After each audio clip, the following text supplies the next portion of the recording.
Hello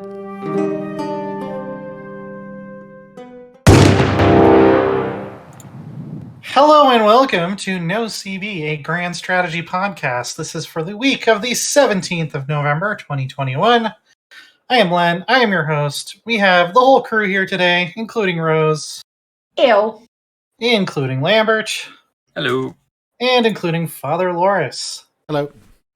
Who's coming to us from the moody lighting dimension this week. I don't know why it is. I don't know why it's so dark today. I think my webcam's all there.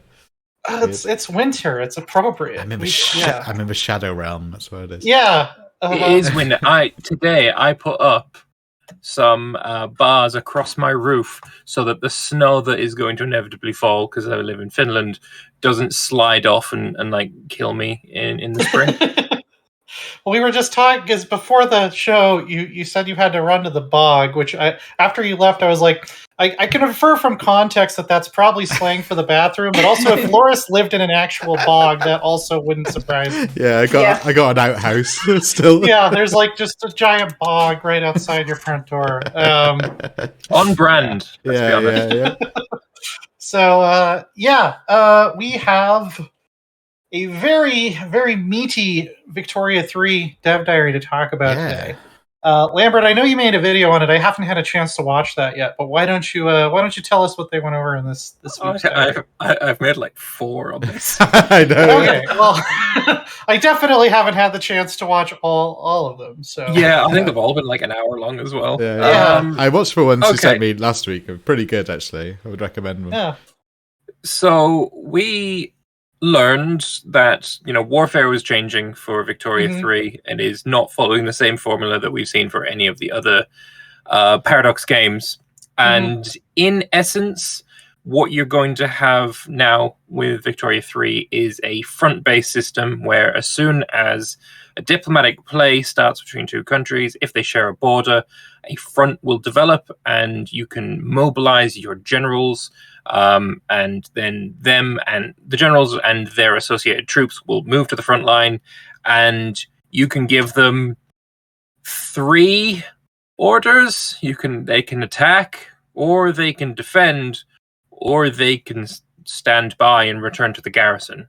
There's not a whole lot there. It is the longest dev diary we've had so far to tell us the least amount of anything. You still made how many videos on it? Complaining about it, yes. there still are a lot of unanswered questions, and honestly, at this point, I don't love it. I haven't played it yet. There's a lot of stuff we haven't seen, so I don't know. I don't know what to think yet. It does seem kind of oversimplified. I think I would like to have a little bit more control.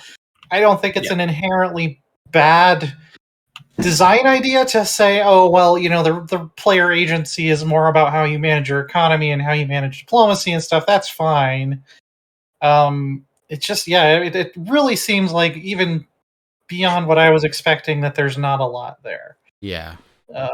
I'm quite disappointed in the warfare system. I think an idea that really needs to be pushed forward a bit more, that they mention in the dev replies, is that they were, I think it actually might be in the dev diary itself, I can't remember, but they were considering adding a system where you could give strategic targets for your generals to go after. Right. And that's the bare minimum, I think, that needs to be done to make this remotely fun. Because this does not seem fun at all. This seems like I'm just gonna, watch a time lapse while the war is going on. It does not seem engaging at all.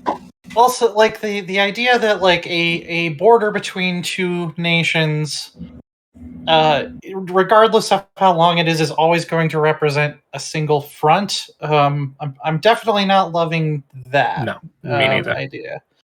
I mean, if you think about a World War I scenario, right? We've got a dummy thick Germany, and they've got a huge front with Russia on their eastern front, right? It's colossal. That thing goes on for kilometers and miles, and it's massive.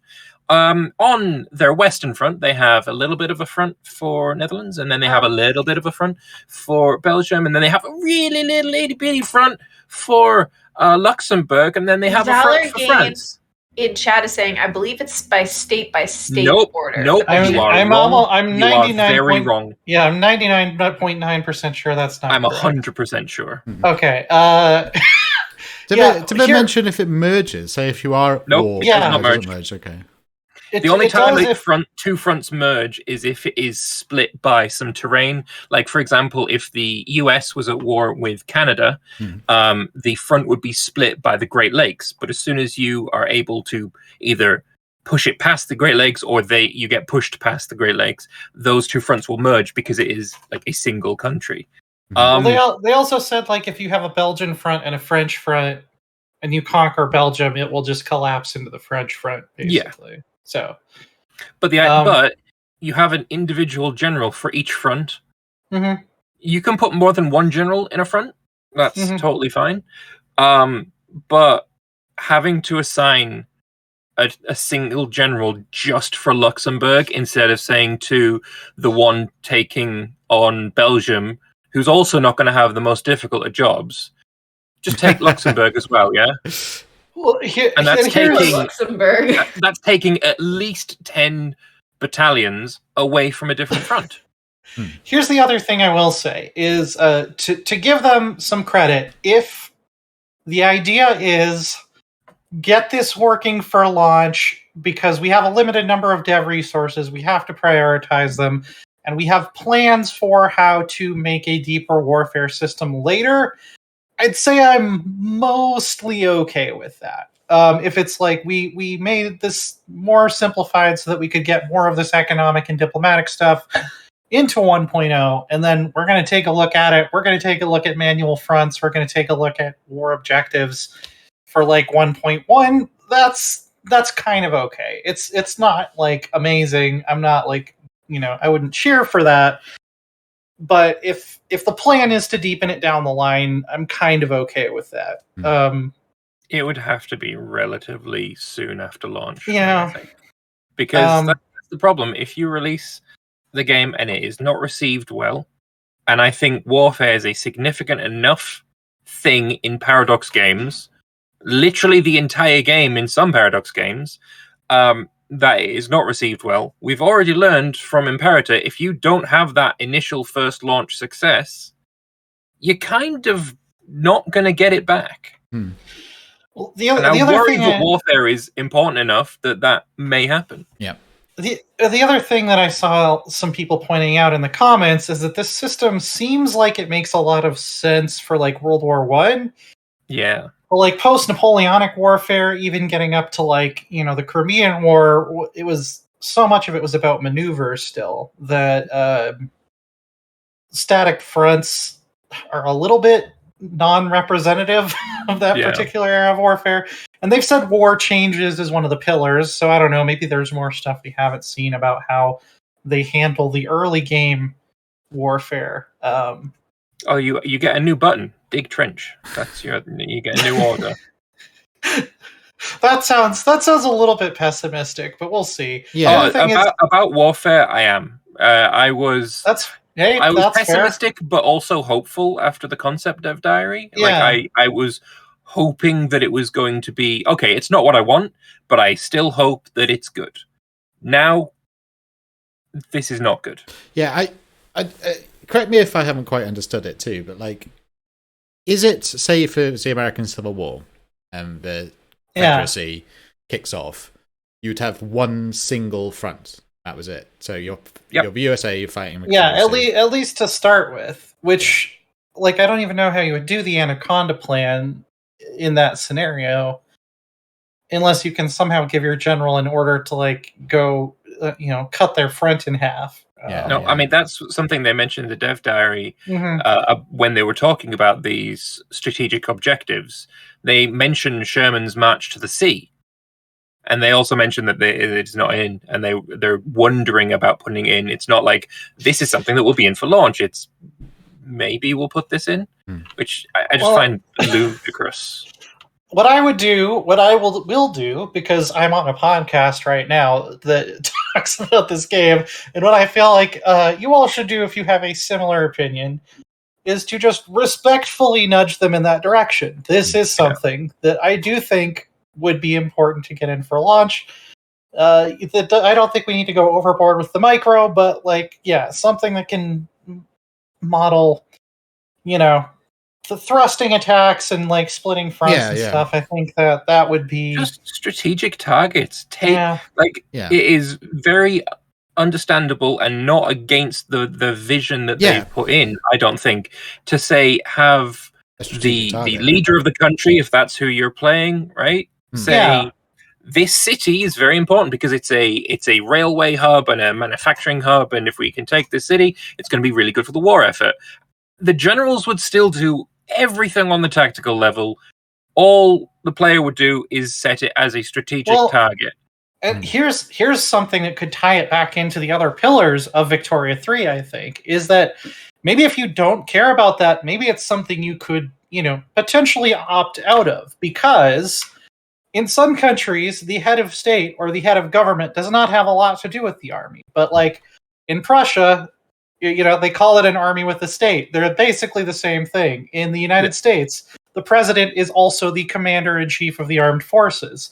So it makes sense that they would be making those decisions, and maybe it could have something to do with your laws or your government form or something.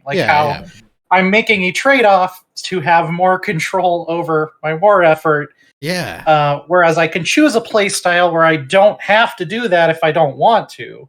And also, politically taking responsibility, I guess, because famously, the Tsar taking personal command of the army had terrible political ramifications for the Tsar. Spoiler alert for that's the other thing for they the said Russian is Revolution. They've also said that political leaders can become military leaders and vice versa, but currently you can't be both, which is also kind of weird because, this was kind of the era where political leaders being military leaders stopped being a thing gradually over time. At least in the early game, it was still very much a thing. There's something that I had suggested in the Vicky 3 Discord as well, which was liked by one of the devs at least. And that is you could have your generals, say you've got 3 or 4 generals, and you've started diplomatic play against your rival. You could get an event where 2 or 3 of them come to you and say, we think this is a good strategic target, and then the other one's like, no, this is not a good strategic target. I want to build fortifications. I think you should do this. And then it could have political ramifications depending on who you go with. Or you could say, pacify them both and say, we'll set double the amount of troops here. You can have your fortifications, and you can do this attack up here and do something like that.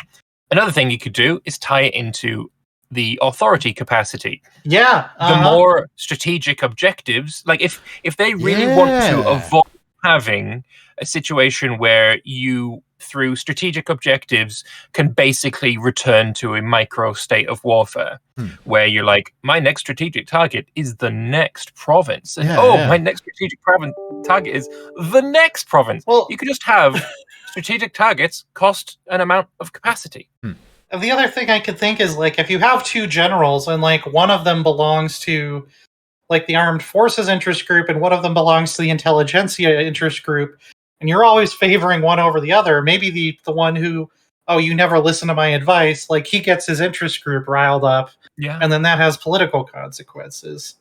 Adding a system of player control can touch so many other parts of the game. Like I said, it's like the bare minimum, I think, to make this an interesting system. And I think this has potential to be an interesting system. But not as it stands. As it stands, this is the worst part of the game, and it ain't close. Shigo was saying in chat, how do they intend to handle fighting rebels? They mentioned something about guerrilla warfare. They also mentioned in the dev diary that it's not possible. We've seen both. Well, you're gonna have your police institution that's counteracting radicals. That's one way that they represent it. But as far as rebellions actually breaking out, I don't think we've actually seen that yet. they did mention there will be a system for guerrilla warfare. I guess we'll have to wait and see how that actually works. Yeah. There was a quote going around on the Discord that guerrilla warfare will be possible. I think that was Paul Dupre who said that. But then in the dev diary comments, there is no specific guerrilla warfare mode. Though I agree that the system is well suited to it, and we've discussed it internally. Don't know. Is it in? Is it not? Yeah. No. I mean, I don't know. it's like I said, I don't love it. I think this could. I agree with you, Lambert. This could be an interesting system. It would need a little bit more substance to it. Also, we have to see. Yep. We have to see troops on the map, and they've said that this is Yes. not the. Yeah. This is not final art, but Yeah. if we can't see troops on the map, that's a big problem.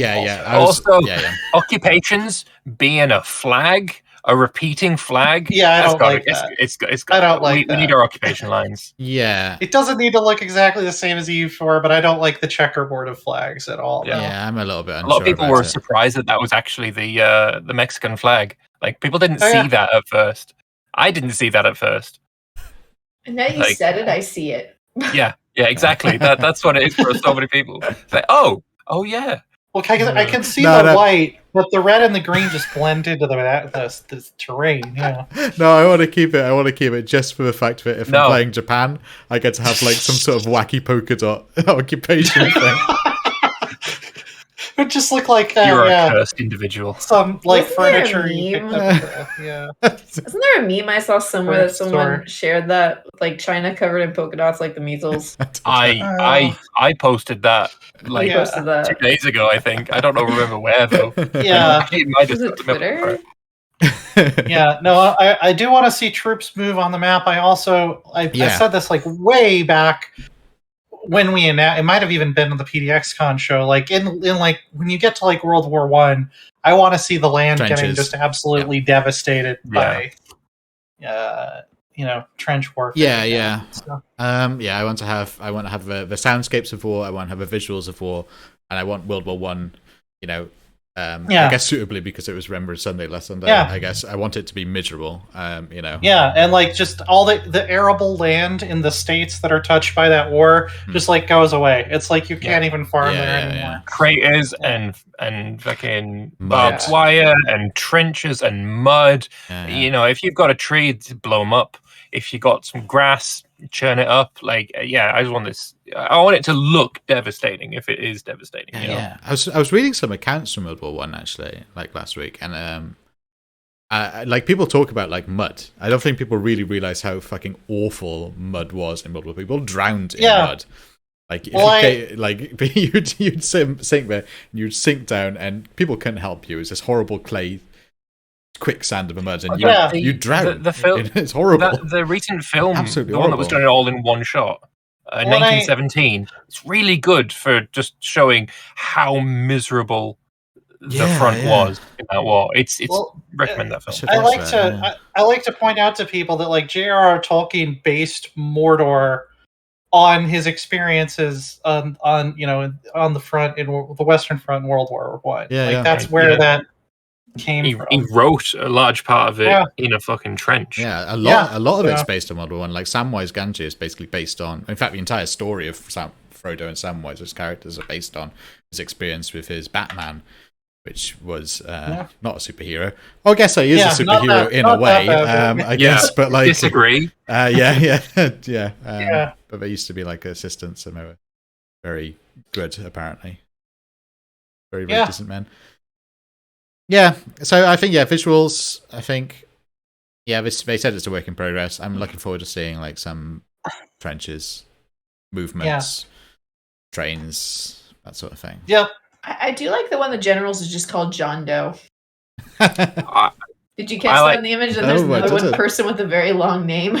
Yeah, the very long name guy. That's who I'm standing. Yeah. So I think someone in the comments was like, they must have been chesting to make sure that see what would happen if you had like an overflow string or whatever. Yeah, we got a couple of Twitter teasers as well. I think that's true of every aspect of the Victorian period, though. The Victorians pretty much sat down and said, "What happens if we have an overflow?" Overflow.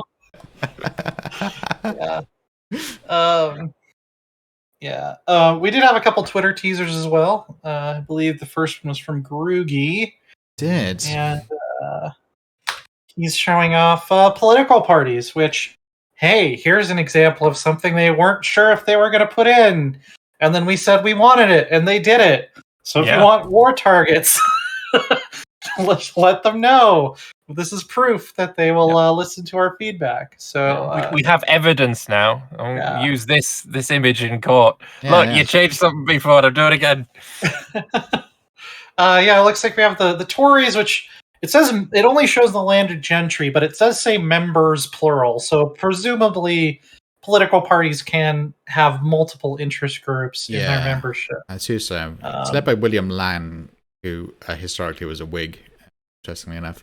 I don't know what period, but like I remember,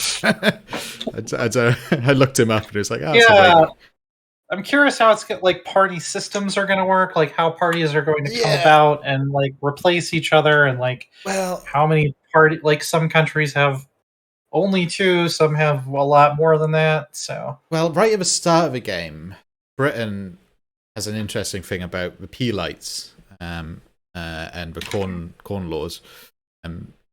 Robert Peel basically ripping the Tory party into shreds. So, hopefully we get to see stuff like that. Fingers crossed with parties. Hopefully they're a bit dynamic. Hopefully they're a bit historically guided too. I would like to see that. But I'm glad they're in the game. Very glad they're in the game. The appearance of new parties as well could be an interesting thing. Oh, yeah. The Labour movement. When did was that not? It was after a bit late. Yeah, no. It was in the Victorian era. I thought that was after World War One. It was. Yes, it was.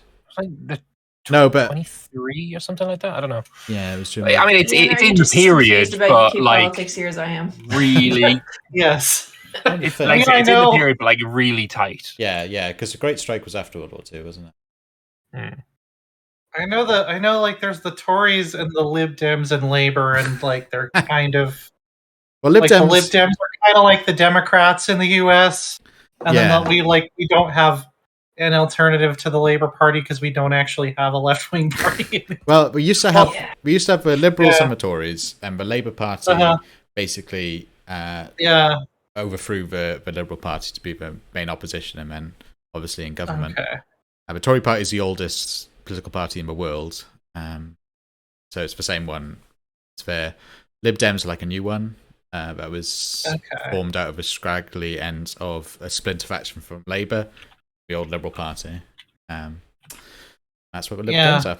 Yeah, very brief political history of the UK. There we go. Getting us up to speed. But the Labour Party is like the trade union movement, so I imagine, yes, if we do see a rise of new forces come from trade unions, which I think was an interest group, I believe. And which in the US were basically destroyed by anti-labor legislation. That's right, we also got a little teaser from Wiz, which is hinting at tomorrow's Dev Diary, where we're finally going to learn about navies. We're finally going to learn about those dotted lines that I asked them about, like, last March. When was that preview event? The very first press event, I asked them, what are these dotted lines on the ocean? They're like, we can't talk about that yet. So we finally get to find out.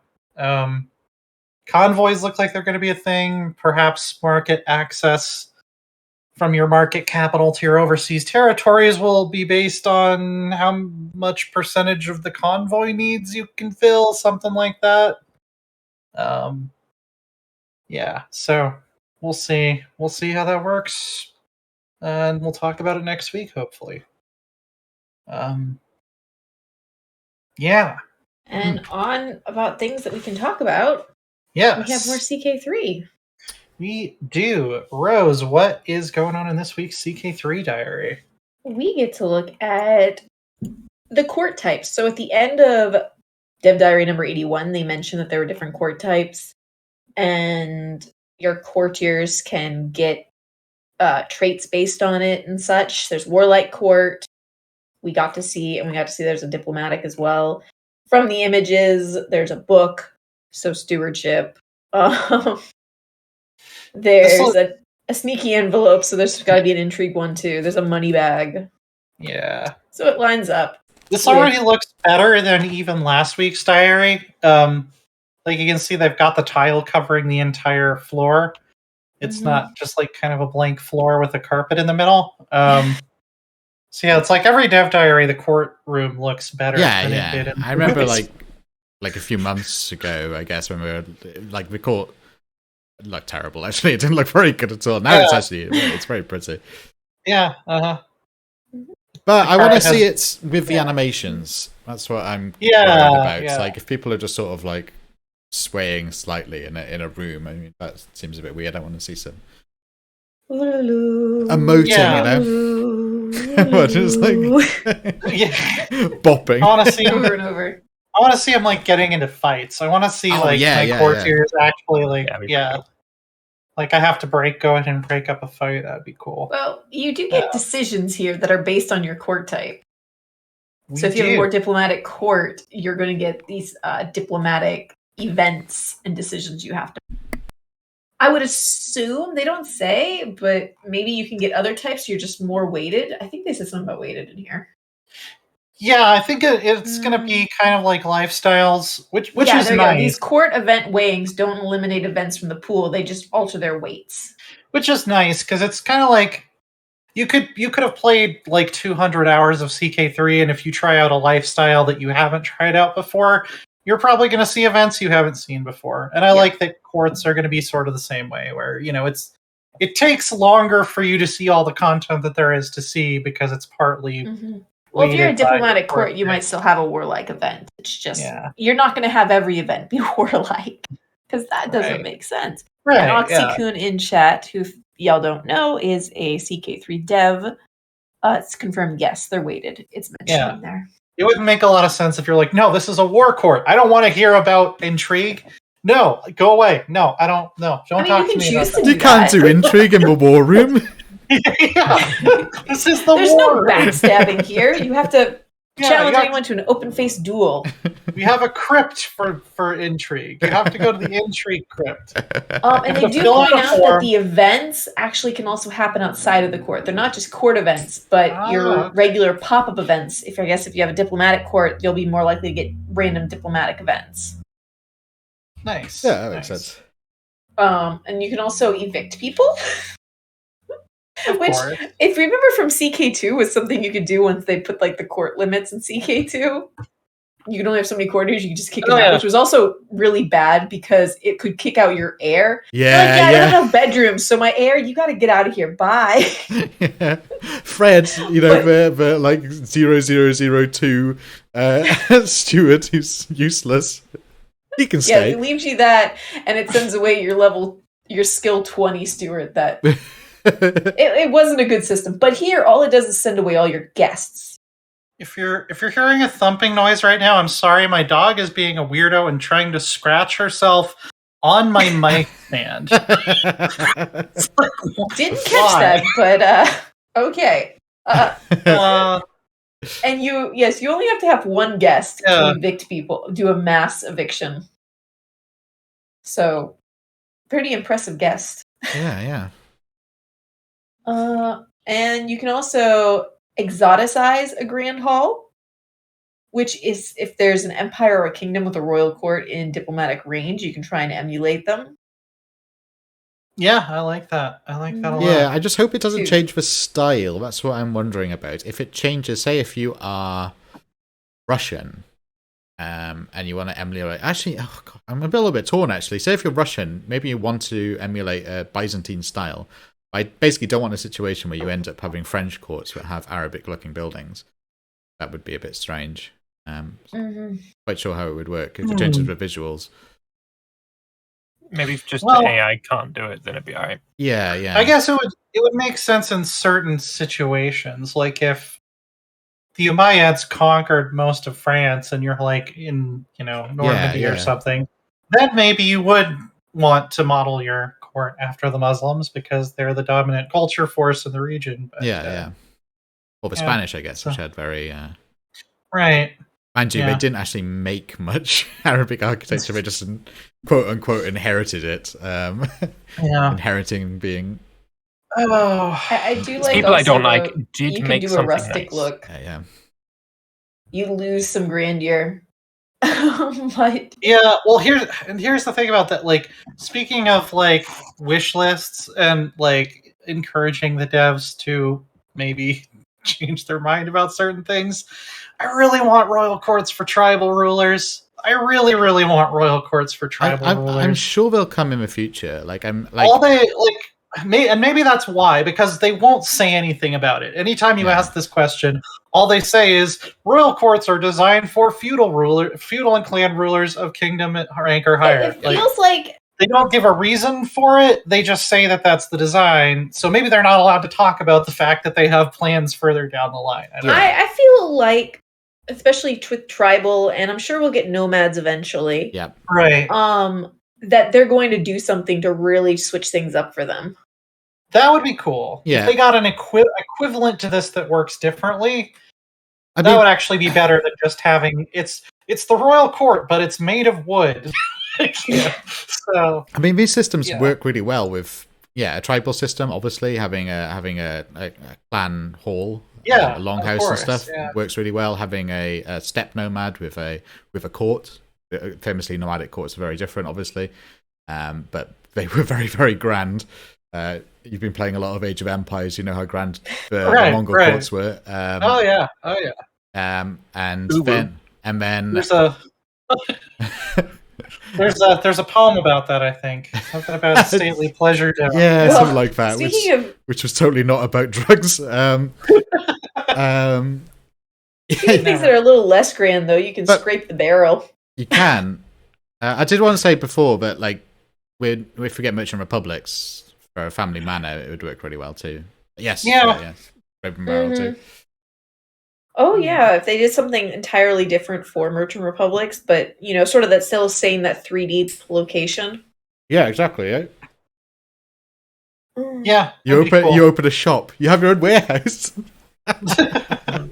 Well, it'd be your bank, I suppose. I want like a tycoon game where you actually open a shop and you have to put everything out on display. I mean, it sounds like Haunted Chocolatier that we're going to be getting. Pretty much. CK3 to Haunted Chocolatier safe converter. It's Haunted Chocolatier to CK3 conversion mod, please. Yeah, it's like that. It's like the mount&blade mod where you can play the battles in Warband, but you just manage your court in Haunted Chocolatier instead. I really want to try that mod. I need to get back into CK3. Yeah, do it. Every battle in don't expect it to be perfect. Like, temper your expectations going in, but it is pretty cool. Yeah. Like, it is pretty damn cool. It's one of those things that like doesn't work very well, but you are shocked that it does work so much that you put up with any amount of jankiness. It's like this the Skyrim multiplayer. That sounds like the original Crusader Kings. Yeah, it does. Yeah. But have you ever played the Skyrim multiplayer mod? No. Well, it is so janky and there's so many bugs. You are going to encounter millions of bugs, but the shock that it works. Yeah, that's just Skyrim, mate. I don't know what the difference is here. True. Where's the differences coming in here? But it passes you all by because the wonder that you can actually play Skyrim and you can see your friend over there, even if your friend is running on the spot and clipping around everywhere, you can see them. and the wonder of that, you can look past every aspect of the game that doesn't actually work. This is video games. Yeah. Do you know you could also look past this week?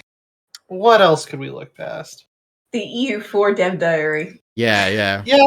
It's basically an announcement that they're going on a dev diary pause, more or less. They want to fix more bugs, which is kind of seems like what Tinto is focused on right now. That's totally cool. They're going to do another flavor pack. I've kind of said I don't know. I feel like I'm at a good stopping point with EU4, other than mods. As was I two DLCs ago. I did play a longer campaign in Origins, and it's still fun. It's still a good game. Yeah, yeah. The AI can colonize now, which is brilliant. Huge fan of that. I think in general the launch went really well. Oh yeah, I mean, compared to Leviathan, it would be very difficult. Like it would take an impressive effort to have a worse launch. Yeah. I mean, if there was a worse launch, I'd be bye EU4. Yeah. I mean, I think which on one hand, I don't want to have bad launches. On the other hand, bye EU4, hello EU5. Yeah. See, I feel like once Vicky 3 comes out, and then the next PDX one, they'll be announcing EU5. I hope so. I hope so too. Yeah. I think they built a lot of. It's in need. It came out. It'll be 10 years this next August. Madness. But yeah, I think they built back a lot of faith. I was really impressed by.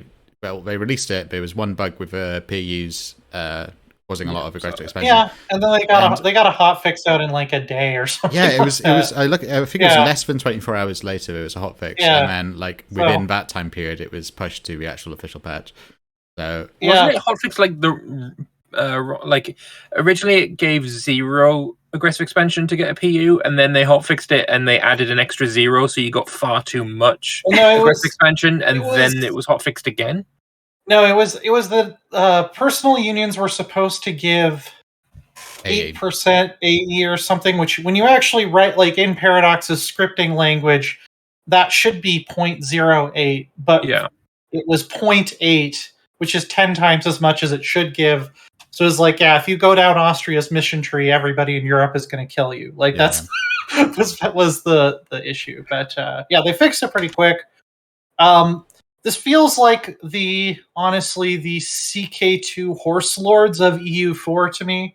I might have touched on this last week, where it's like all the stuff you're doing in like West Africa with, modeling these decentralized tribal kingdoms that had like a bunch of different kings is a really cool idea. It's just this game is not set up to handle it. The same way CK2 was never really set up to handle nomads. And like, I'd love to see you model those types of societies, starting with a new base coat in EU5 that is set up to model those societies, instead of trying to find a way to kind of fit it in there with the state privileges and stuff. So the foundations. We do have Gagao in chat crashing our hopes and dreams. Remember that Tinto started only end of 2020. So it's only then that they could have started EU5. We won't have EU5 for some years. Not sure how long it takes to create a new game though. But as Dogberry points out, they could have inherited work previously before they opened Tinto. Or I don't think EU5 will be Tinto. Not initially. I think it'll be in-house secret project.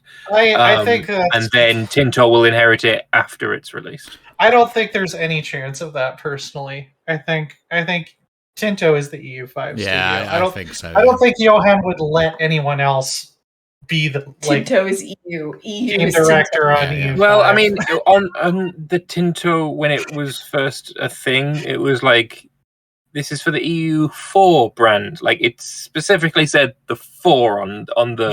They didn't though. They said the Europa Universalis. Go check. No, go check. I have. I think they stated the 4 as well. Chat. What did the announcement say? Definitely seen a 4 on that. I made note of it, otherwise I wouldn't have brought it up. But we also have Agmade saying it's weird to put all new devs on EU5. Exactly. That's. I mean, that's true. I think Johan and new people. I mean, as talented as the new people are, it needs to have a bit more than that. I think that they will probably get support from PDS stock. We do have Moa got pulled off of Stellaris and sent to a secret project. Yeah.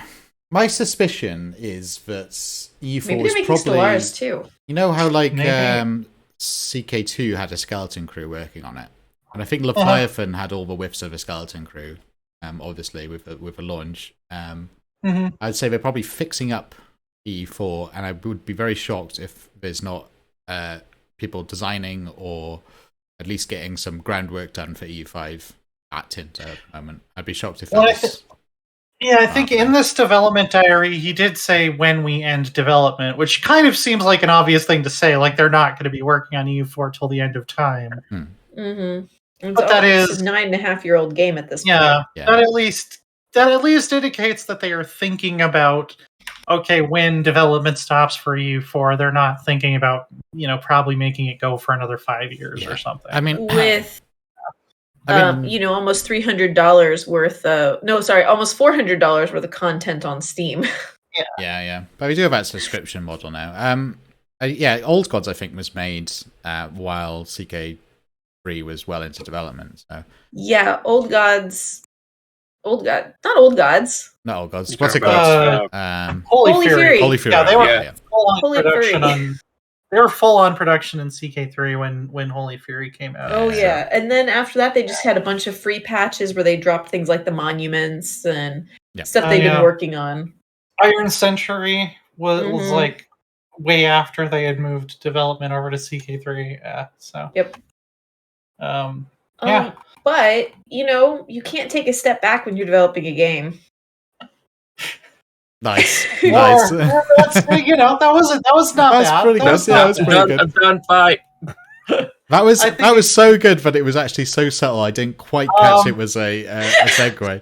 Because that's normally it's so ham-fisted on this podcast. That was so subtle. I didn't catch it. It's too clean for this podcast. It's too clean. We have a brand to maintain, and that brand is terrible segues. Yeah, dirty. Hey, we've had terrible ones all day today. We have to throw in one good one so people can appreciate all the bad ones. You've been the one doing all the segues.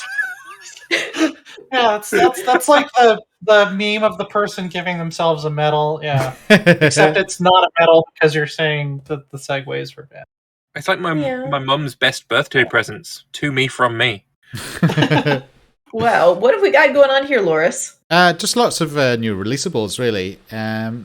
Mainly in Russia. I don't think there's any outside of Russia. You got obviously Siberian Republic can be a thing now. Can't really see myself playing as any of these, but I think these things are interesting when you're conquering somewhere.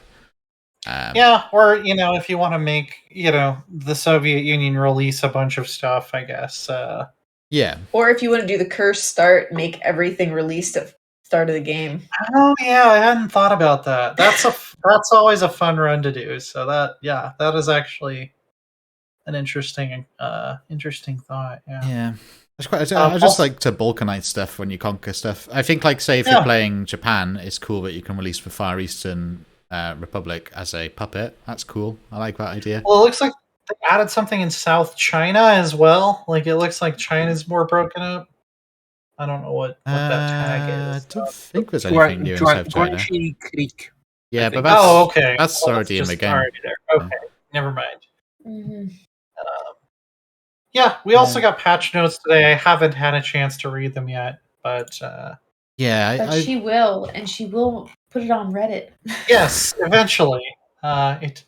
They landed at a very bad time, but I will get to them as soon as I can. I might actually have to drop out of this show early, depending on how long we go, because I have relatives coming into town, and I still have a bunch of stuff to do before they get here. 'Tis the holiday season. Yeah, it is.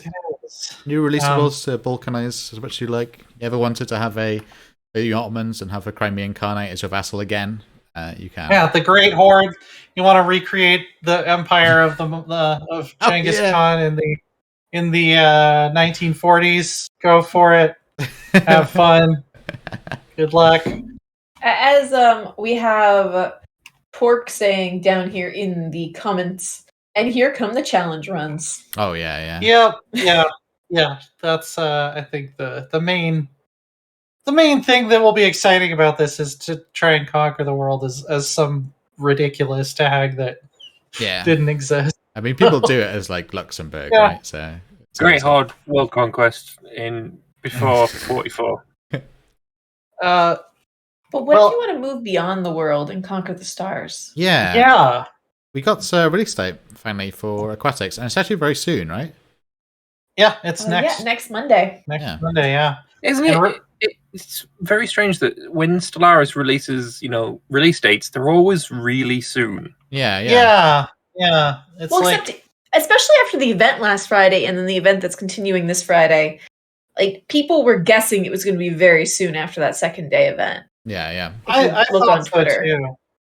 So too. Yeah, what was the event that you participated in, Rose? Do you want to tell us a little bit about that? Hello, friends. Do you want cookies?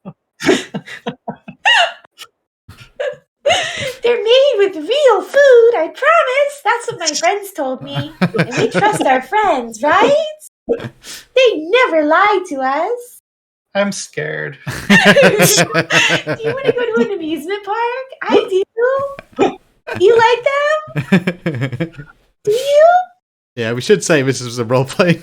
Yeah, this is a role That was not event. clear. Yeah, that was yeah. And we had Nerd Rage Fred and Cringer as the two protagonists playing on the PDX channel, and then myself and a bunch of other people role playing or just running the other nations. I want to say the event is heavily modded. A lot of the stuff that's happening in the event does not happen in the Aquatics pack, including the fact there was like we all got hit by a galaxy-wide plague that destroyed our food resources, except for those of us who make lots of cookies. That was a mod. Nice. Yeah, there's a bunch of stuff that's modded. But for the Aquatics pack, we did have Old Man Mordaith playing the new aquatic species in the campaign, with Burke Black role-playing as the ruler of that nation. Nice. Great fun. They had the Leviathan start. Nice. Oh, yeah. Then it got turned into sushi. Oh, I like sushi. Yeah. By the plants. But the plants are our friends. We give them lots of cookies, and they give us shiny things. And what was the empire you played? What was the name of my empire? I don't know. We've just been calling it the Adorables. Yeah. Or something. But we're pacifist, friendly folk who want to travel the stars and don't realize that we're being used as mules with our cookies. By the evil corporation played by No Virtue. There you go. Yeah. We're friends. We give everybody Plausible cookies. deniability. Yeah. You know who else really likes cookies? Hmm. And like all other types of food as well. Like just all of the food. It's like, you know, if it's edible, they'll eat it. Fucking ogres, isn't it? Ogres. Yeah. Yeah. We got a roster. We kind of already had a roster reveal because the videos that came out from the select chosen cadre of content creators who get stuff before anyone else for Warhammer 3. Hashtag not bitter.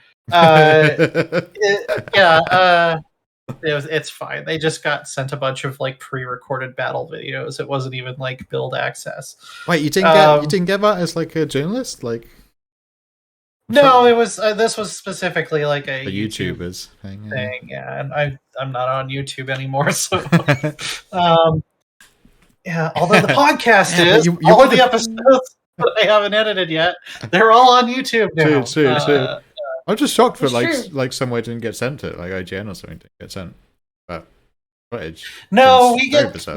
like I think it's different teams, and I think this is the same thing at Paradox now. Like the influencer marketing people and like the press relations, I think, are just doing their own thing. That's the impression I get. I don't. Yeah. So. Yeah. I would like to be involved with that. I think I could pitch articles on that in the future if you guys are listening to this and you want to send me some gameplay videos of Warhammer 3. I think I could probably figure out something cool to do with that for one of the sites I write for. But there's a lot more influencer exclusive stuff these days than there was like 5 years ago. Yeah. So yeah, Becoming very mechanized. From the companies that realize how much influence content creators really do have. Yeah.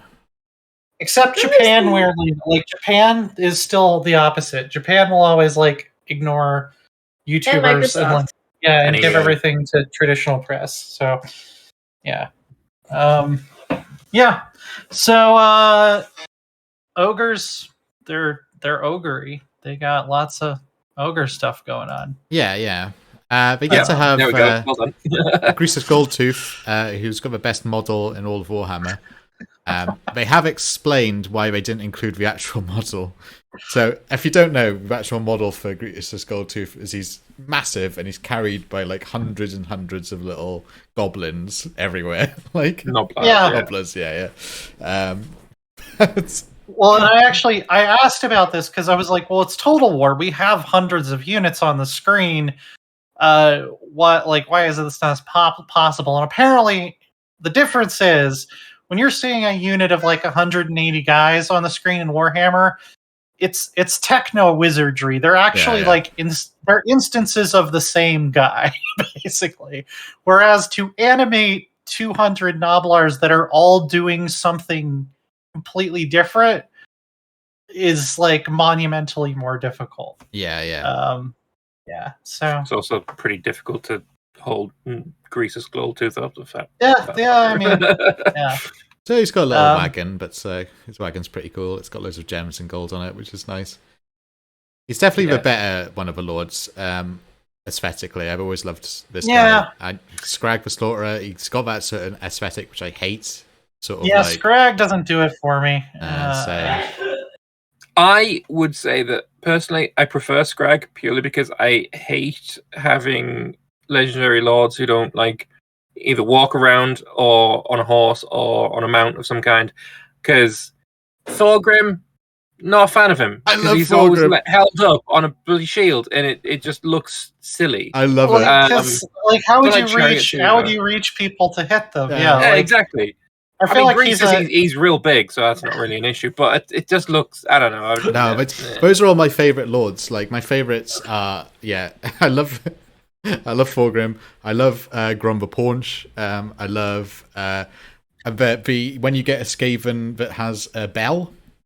It's just ringing that bell. He keeps saying, he rides on the top, doesn't he? As the bell. One thing I don't like about it, I think I brought this up on the podcast before. It doesn't ding. It just goes thud. And if that screaming bell was constantly going ding, ding, ding, sure, it would annoy some losers. But like it should ding, ding, ding over and over. There's got to be a mod, right? You can't mod it. You can't mod sounds like that. You can't mod sounds? No.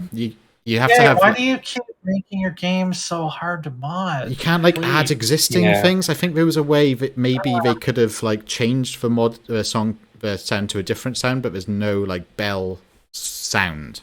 It just goes ding. Sadly, just change it to Carl Franz saying this does not have my consent every single time. Summon the elect accounts over and over. Now I want a mod where every hit sound is some of the elect accounts. So, a charge goes off and you just get 100 instances of this action does not have my consent. Yeah, it's like the mod that replaces every sound in Skyrim with the Tim Allen grunt. Yeah. There's a mod for EU4 or something that puts the war sound on everything. Oh, that would be a nightmare. That's still my raid sound. I haven't played EU4 in a while, and it's still just going to shout at me. And there's one for CK2 that replaces everything with the death sounds.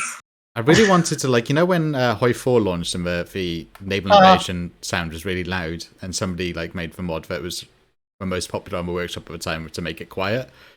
I wanted to make one that was loud enough that made it even louder. Yeah. You're terrible. You're a terrible great. Never got around to it, sadly. I like this guy, by the way. This is who I want leading my ogre armies. I feel like I'm going to leave Scrag or whoever just to give economic bonuses to my capital, and then I'm going to make my own ogre tyrant that I name myself, and he's going to be the real hero. Oh yeah, because Scrag the Slaughterer really sounds like an economist right now. Well, he's for chef. He's a good cook. If anyone's a bloody economist, it's the fat guy sitting on a treasure chest full of gold. That's true. It's true. Yeah. There you go. There's a poll. What's the worst sound, folks? It's a shame because Warhammer in general has really good soundscapes. From the voiceovers, voiceovers are great. Oh yeah. And then the sounds of charging, the little horns that play, and and how everything's thematic. It does it really well normally. Everything Warhammer is always so atmospheric and like it's why when some games get certain sounds wrong, like there's nothing worse than playing a 40k game and you hear a Space Marine start shooting his fucking bolter and it sounds like a wet piss. Like it's just so bad, so disappointing. Yeah, for sure. Yeah, I think CA is quite good at that. Yeah, they've got good sound design. Yeah. Bring back Jeff Van Dyke though. Jeff Van Dyke has always made the best soundtracks, but I think he's worked for CA for a long time. Isn't there a bell in the Vampire Coast roster somewhere? Oh, I don't know. It's been a while since I looked into this. Maybe? I don't know. Maybe we added some, yeah. Yeah, but also it's pretty much it's a lot of large units, right? Some nobler infantry which are expendable. Right. Yeah. Literally have the expendable trait. Yeah. Literally, yeah. Yeah. We got or like the cave ogres. I like those guys. Oh, yeah. I think it's the next one down. The what are they called? Gorgers. Yeah. I like that because I like savage orcs. Like I like when it's like it's a version of this race, but they're even more. Those ogres, the way they're holding it, doesn't it look like they just got their a manicure? And it does. It's showing off. Yeah, it's like yeah. I don't want to mess this up. Yeah. I mean, they're trying to T-pose, but their arms are really heavy. And so apparently the EU4 war sound is the worst sound, guys, according to chat. Okay. Oh, yeah. That's why we have it as our intro, just to throw everyone off. Of course. Yeah. Yeah. So it's an interesting roster. I think the most interesting thing that's come out this week, though, was the changes to the battles, the various improvements that were made. I absolutely love that you can save a formation, or it will automatically save your formation from the previous battle to use as your default formation in the next battle. Yeah. We were talking about this before the show. Like in a long if I'm going for a long victory in Mortal Empires, I think the amount of time that I spend just setting my army up in the right formation before each battle would add up to actual hours. Like I spend actual hours doing that. Yeah. Over the course of a campaign. So this is great. Most of the things on here are great, though. Hotkeys for finding idle units, fantastic. Fixing the spearman's bracing, fantastic. That was a huge problem. The flying toggle is fantastic. Just everything here is like it's just improvements across the board, and I'm a big fan of it. Yeah. I'm wondering with the flying things, like say if you've got flying units like the Pegasus Riders, do they automatically charge from the air? Do they land? I assume they still do that. I would hope that they'd have a landed and like I think it'd be fairly easy to give them an animation for act like a regular ass horse. Yeah. Which is cool. I could see lots of uses for that. They still don't capture anything, I believe. Any unit that flies can't capture anything anymore. And I think they made units with stock can't capture anymore, can they? I'm pretty sure that makes sense. Yeah, that would make sense. Yeah, which is a shame because that is my entire strategy at early game as the goblins. Doing like Metal Gear Solid with what's it called the nasty skulkers.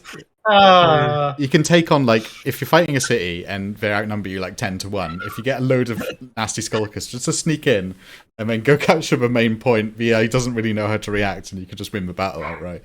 It's very cheesy, but the amount of times I've done that with Skarsnik, I don't know how I'm going to play Skarsnik now because Skarsnik.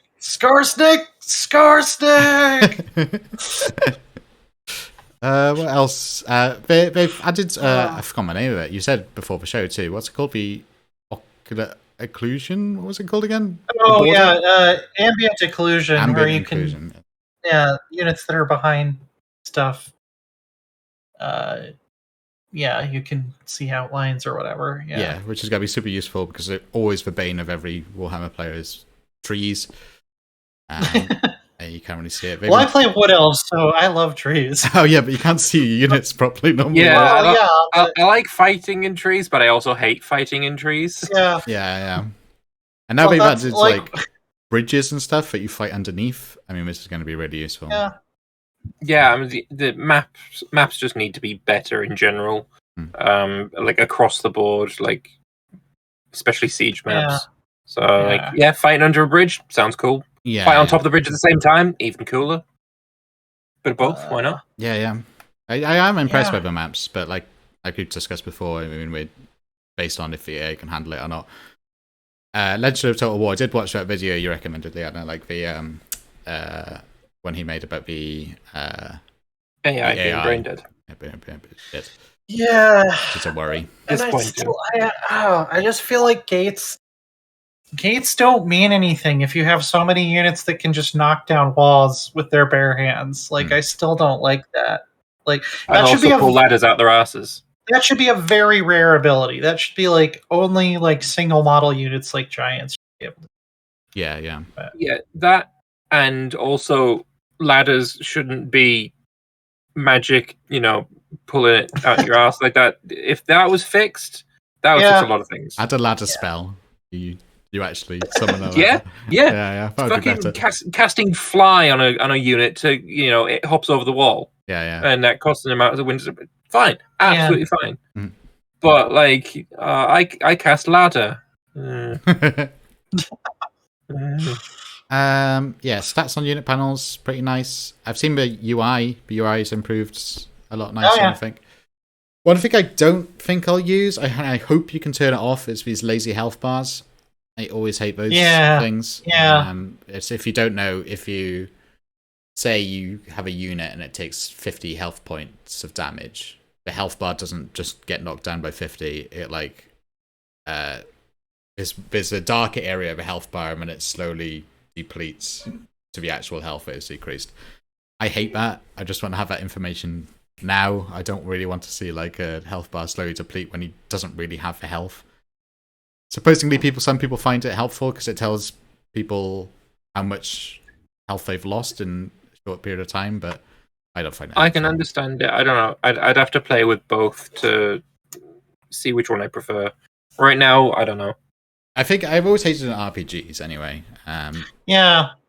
I just don't feel like that's information I'm ever very interested in. But and if anything, it like makes it harder for me to go, oh, this unit's on low health if the health bar is like actually quite high. Right, but unit can be on low health, but still able to last quite a while because the amount of damage they're taking is absolutely minuscule. Or there could be a unit, he's on half health. Yeah, but he just took that half health hit in the last 5 seconds. So actually, he's kind of fucked. Get him out of there.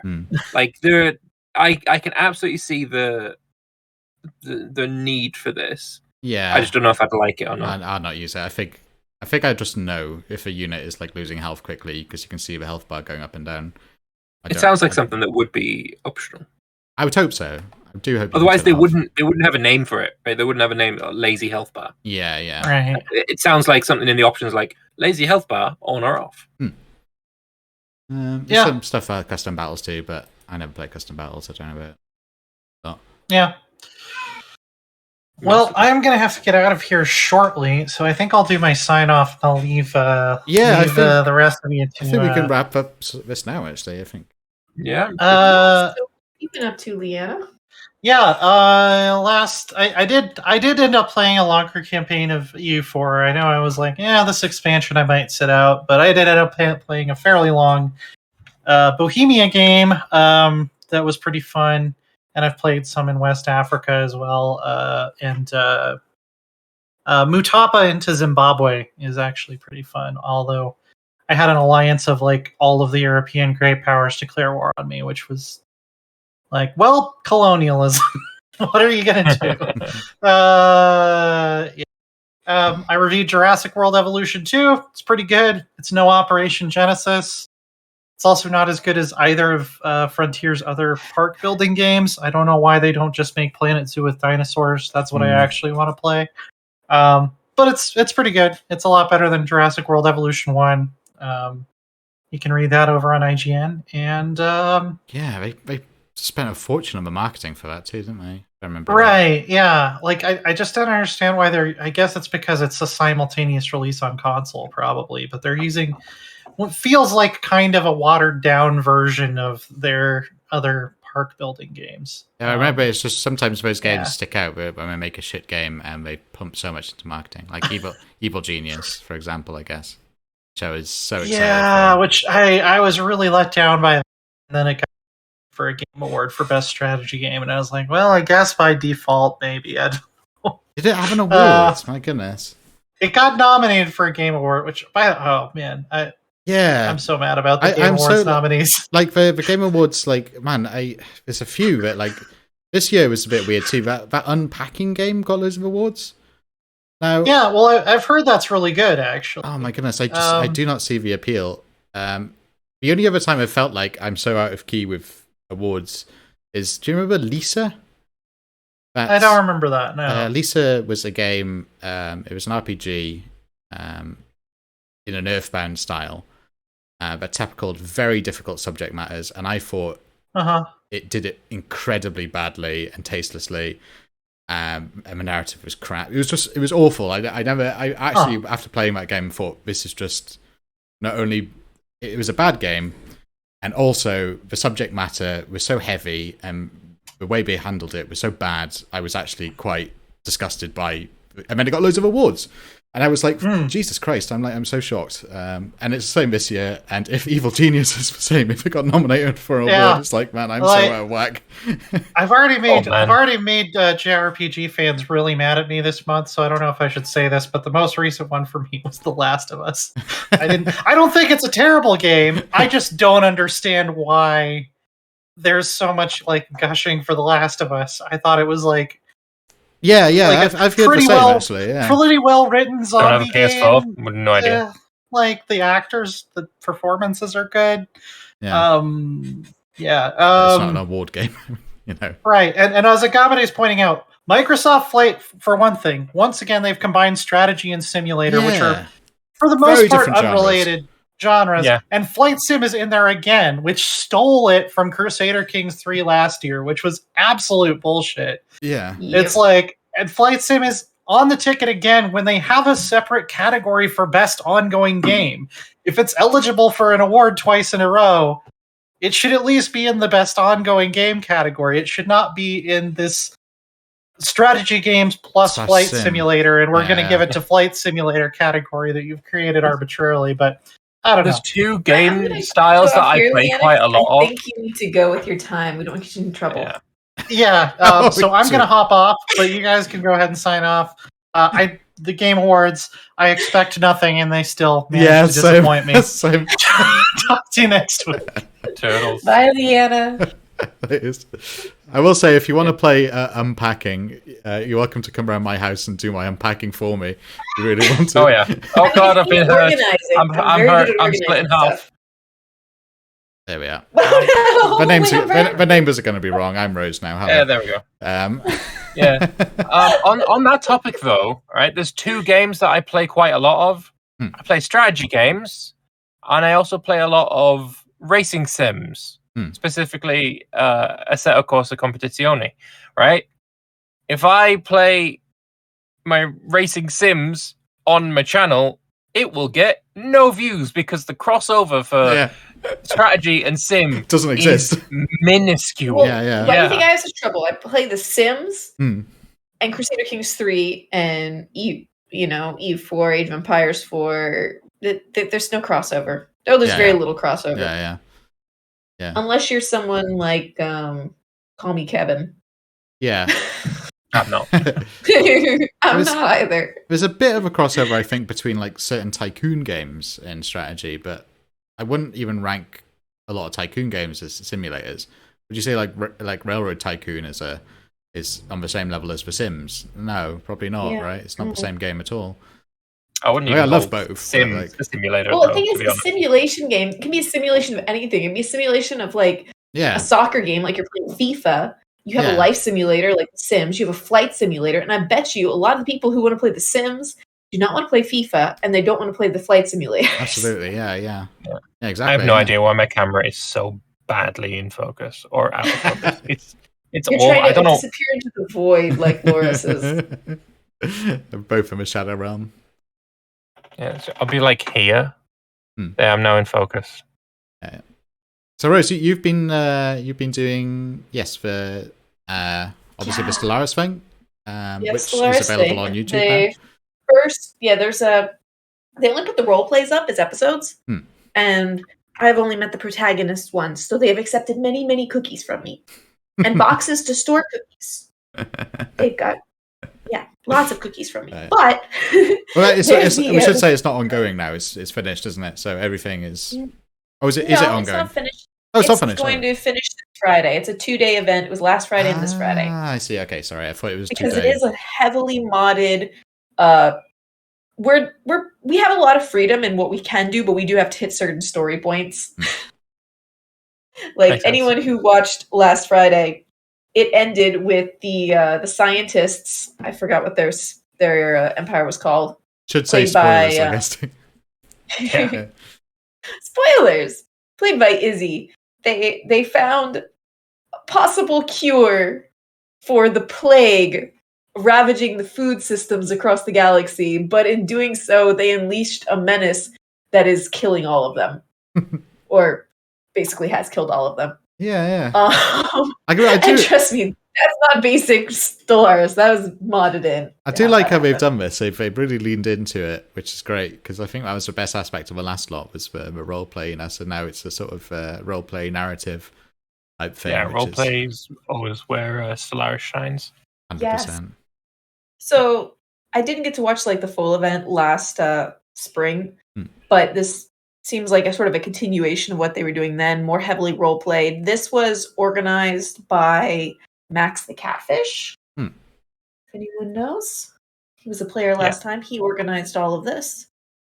DJ's still working on stuff inside of it, but Max was the writer of the story. Cool.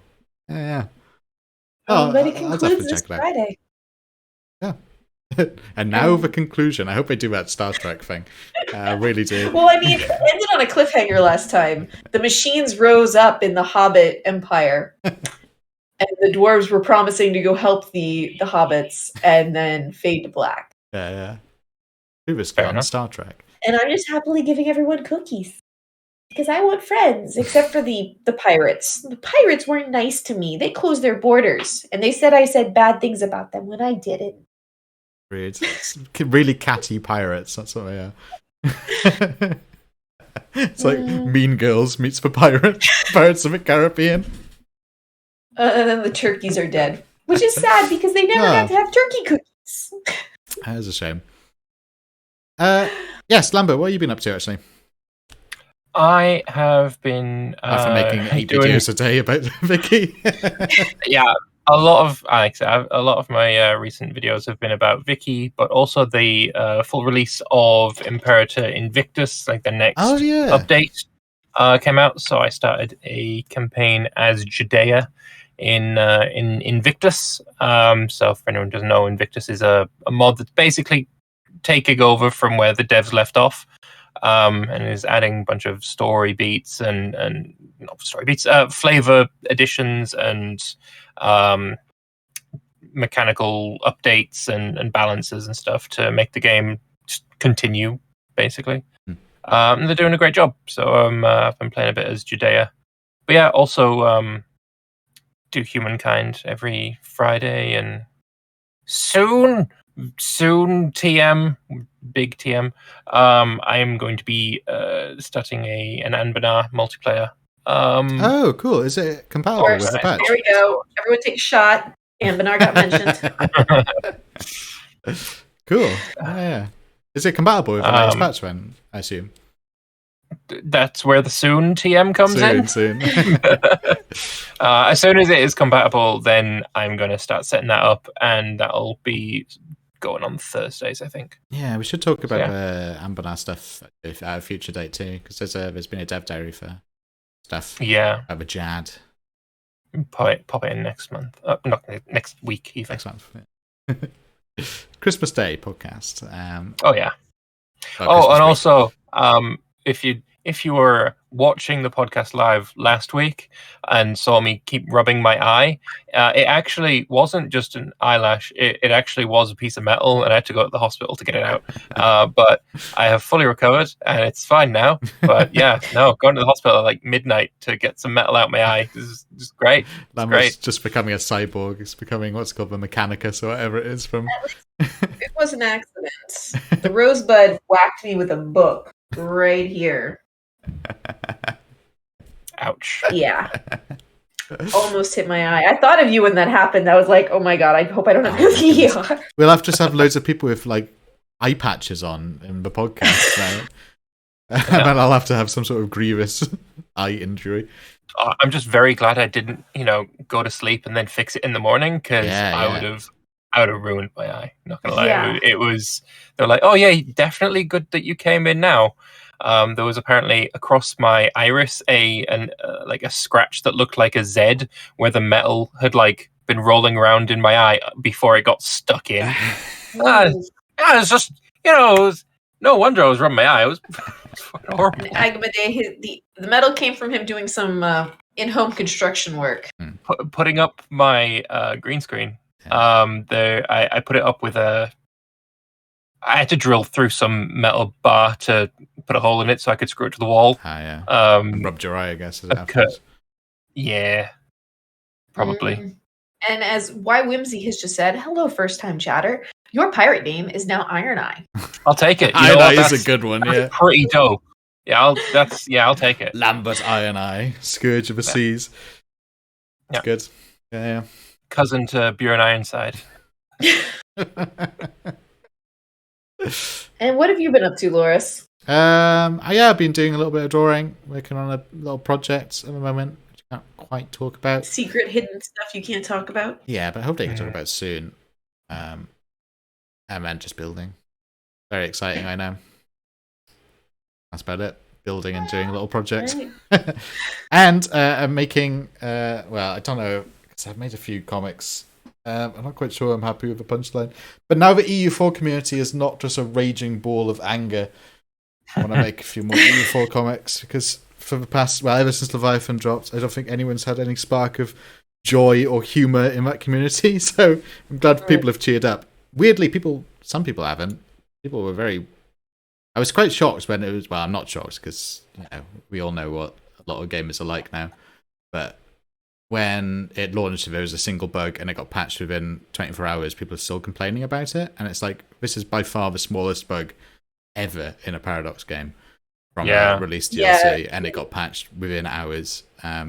Really, can't really complain. I mean, it's you're looking for an excuse to complain now, which I think was a bit silly. But I think most people have cheered up. I think most people are happy with Origin's release, and maybe I can make some comics and be fun. We've had a raging ball rolled over to Vicky. I have just noticed. Rose is labeled Father Loris. And Father Loris is named. No. Father Loris is labeled enigmatic. I knew I spelled something wrong. I told you I can't spell enigmatic. So difficult. Wow. Or say it. Yeah. Wow. Hold on. I'll fix this. He's got a different misspelling. So you're like an egg-matic rose. Perfect. I actually love it. No, that's perfect. That's an improvement. Egg magnetic. If you play some oh no! I don't know how that even happened. How did that happen?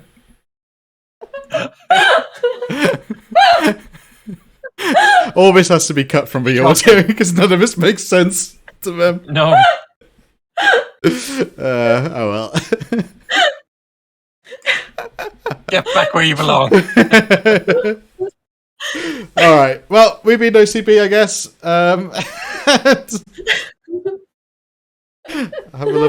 a lovely evening, everyone. Toodles. Bye, everybody.